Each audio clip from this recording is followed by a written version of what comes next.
Show me what you understand that I like you. I need something that I soon have, and I really need something that I won't have. Nát tông cái chút e hamon gì, ai ni kika phung go lo de bom, zal khun zona kachi gì de, na phai phung ka ngai cha gì.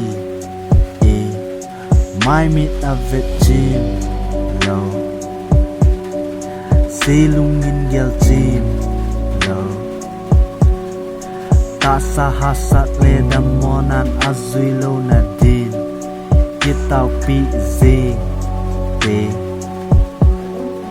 Iti pat di hizong le nang kangai na mang lo. Mi din gam gi koi tin ni din lam nom kisim. Soldo pa cha pa hoi lai na hi cây sen go lung set. Girl, I told you, baby, I met you in my heart. Why everybody checking on you, liking on you, baby? Could you please turn around and come to me? That's impossible cause you don't like me.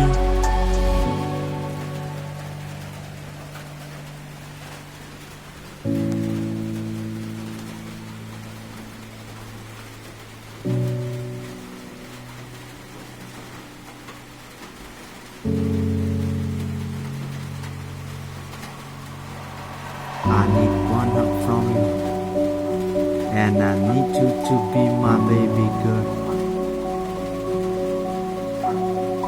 Maybe I'm a little bit crazy, cause I near tight. Na tông cái chun e hamon gì, ai ni kika phung gol lâu day. Zal khun zona kache gì te, na phai phung ka ngai cha gì e. Mai mi a vet chim lo, se lung in gel chim lo.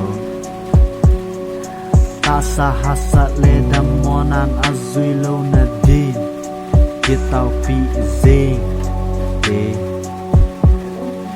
Iti pat bi izong le nang kangai na mang lo.